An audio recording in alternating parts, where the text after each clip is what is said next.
Ogni volta che ci si avvicina a una nuova tecnica, le domande che ci tormentano quando non la si conosce sono molte. In questo caso, quella più ricorrente che ci si pone almeno una volta è: ma per cuocere sottovuoto devo per forza usare il runner o va bene anche il forno a vapore? Vuoi sapere qual è lo strumento migliore tra i due? Sì?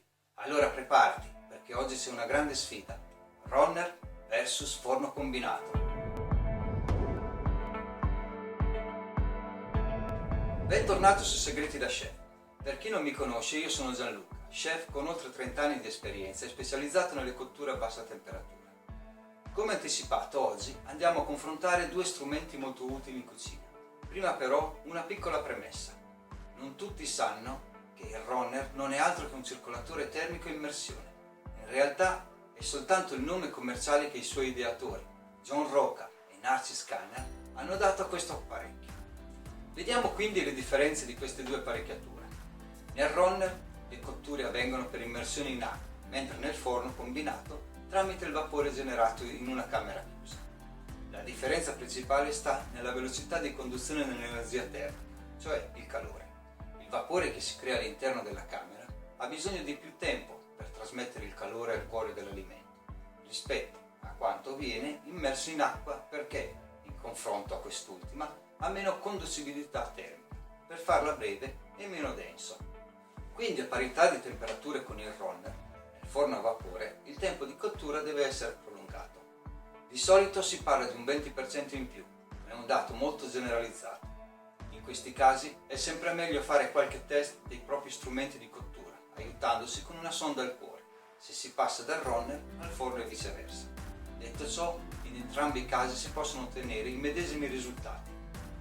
Questo te lo posso garantire, in quanto nel corso degli anni della mia carriera professionale ho avuto modo di utilizzare forni professionali di altissimo livello, quali Rational e Linux.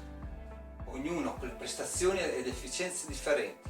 Oggi invece uso quasi solo ed esclusivamente il runner, semplicemente per comodità.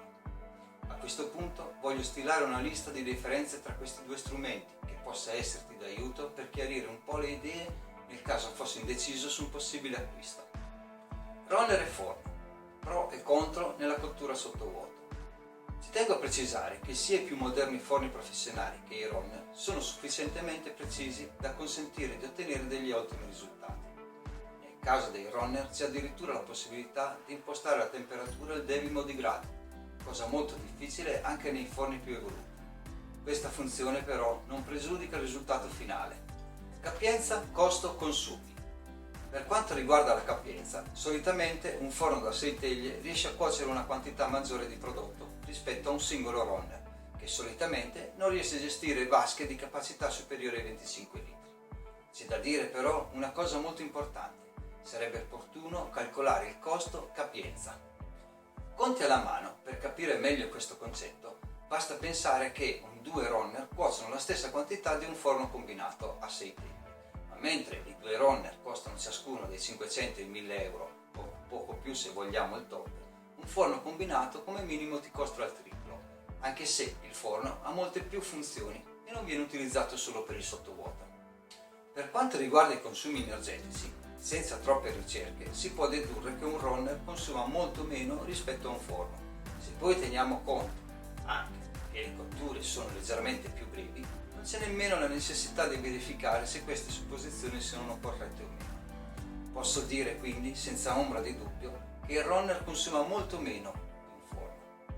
A comodità, il runner, essendo ragionevolmente piccolo, si può trasportare con molta facilità, cosa impensabile per il forno. Inoltre, considerando anche la comodità sotto l'aspetto organizzativo, durante il servizio il forno ha solitamente impostazioni di temperature differenti, costringendo a sospendere le cotture. Sulla base di queste analisi posso affermare che il runner è molto più comodo e conveniente. Ho in mente di realizzare altri video mettendo a confronto altre apparecchiature di cucina. Scrivimi cosa ti piacerebbe vedere a proposito, o se preferisci che pubblico più video con ricette. Io ti aspetto alla prossima, ci conto. Lasciami un mi piace e non perderti l'occasione di iscriverti al canale per non perdere altri video che potrebbero interessarti. Dire non so cucinare ora non sarà più una scusa. Creati una buona giornata e ricordati, piatti chiari e amicizia lunga. Buona continuazione su YouTube, ciao a tutti!